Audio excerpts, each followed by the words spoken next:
আমার বাচ্চা দুনিয়ার মায়া ত্যাগ করে চলে গেছে। যদি পারেন আপনারা সবাই আমার বাচ্চার জন্য দোয়া করবেন। হাসি মুখে শিশুটি ঢুকেছিল হাসপাতালে। এর কয়েক ঘন্টা পরই ফিরেছে তার নিথর দেহ। খতনা করাতে বাবা মায়ের সঙ্গে হাসপাতালে এসে বিছানায় শুয়ে হাসতে হাসতে ছবি তুলেছিল সে। কিন্তু কে জানতো এই ছবি হয়ে যাবে পরিবারের কাছে তার শেষ স্মৃতি।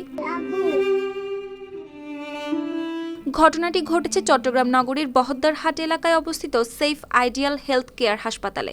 গেল শনিবার সকাল 10:30টার দিকে 7 বছরের শিশু মোহাম্মদ মোস্তফাকে খতনা করানোর জন্য ভর্তি করা হয় সেখানে, কিন্তু এর পরই মৃত্যু হয় তার। বাবা আবু মুসা জানান, হাসপাতালে পৌঁছে চিকিৎসকের কাছে ফাইল জমা দেওয়ার পর মোস্তফার হাতে লাগানো হয় স্যালাইন। এর কয়েক ঘন্টা কেটে যায় অপেক্ষায়। বিছানায় শুয়ে শিশুটি তখনও ছিল স্বাভাবিক। চিকিৎসকের নির্দেশনা অনুযায়ী তাকে সকাল থেকে কিছুই খেতে দেওয়া হয়নি।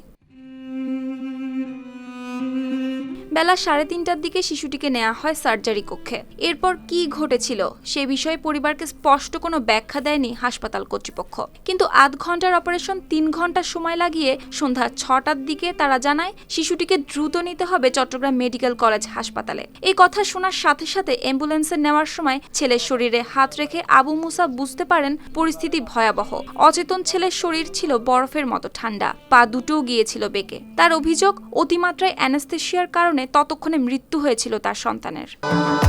ভবিষ্যৎ হোক নিরাপদ, বিনিয়োগ হোক বিশ্বস্ত, আর আমার পছন্দ সল্ট বে। ওয়েলকাম টু সল্ট বে। আপনারা আমার বাচ্চাকে চিকিৎসার জন্য ছোট্ট একটা অপারেশন ছিল। ওই অপারেশনে মানে ওই যে ইঞ্জেকশনটা দিয়েছিল হয়তো বা ইঞ্জেকশনে মারা গেছে। আমার বাচ্চা দুনিয়ার মায়া ত্যাগ করে চলে গেছে। তবুও চট্টগ্রাম মেডিকেল কলেজ হাসপাতালে নেওয়ার পর মোস্তফাকে ভর্তি করা হয় নিবিড় পরিচর্যা কেন্দ্রে। পরে রাত 10:10 মৃত ঘোষণা করেন চিকিৎসক। আর মৃত্যু সনদে কারণ হিসেবে উল্লেখ করা হয় হৃদযন্ত্রের ক্রিয়া বন্ধেই মারা গেছে সে। কিন্তু অভিযুক্ত হাসপাতালের পরিচালক দায় এড়িয়ে বলেন, খতনা নয়, অন্য একটি অপারেশন করা হয়েছে শিশু মোস্তফার। এটা রোগের নাম হচ্ছে গ্ল্যান্ডুলার হাইপোস্পেরিয়াসিস। এটা করতে হয় অ্যানাস্থেসিয়া দিয়ে, করতে হয় জেনারেল অ্যানাস্থেসিয়া দিয়ে। এটা করছিল medical assistant professor Junaid sir করছিল, আর এর অ্যানাস্থেসিয়া ছিল হচ্ছে medical assistant professor Liton Das. আচ্ছা, তো এখানে অপারেশনে যেগুলো হ্যাজার্ড হয়, অনেক সময় বাচ্চাটা ওখানে কার্ডিয়াক অ্যারেস্ট হয়েছিল, তো মেডিকেল নিয়ে গেছিল, ওখানে এক্সপায়ার করছে। এটা আসলে খতনা থেকে না। এটা হচ্ছে প্রথম দিকে তো সবাই ফেসবুকে অহরহ এটা খতনা নিয়ে যেটা করছিল, যেহেতু ঢাকায় একটা মাঝখানে ঘটনা করছিল খতনা, তো খতনাটা একটা ইস্যু, খতনাতে কেন বাচ্চা মারা যাবে, তো এই জন্য সব দিকে এটা শুরু হয়েছিল। কিন্তু আসলে এটা খতনা না, এটা ছিল একটা গ্ল্যান্ডুলার হাইপোস্পিরেসিস অপারেশন। এদিকে ঘটনাটি সামাজিক যোগাযোগ মাধ্যমে ছড়িয়ে পড়লে সৃষ্টি হয় ব্যাপক প্রতিক্রিয়া।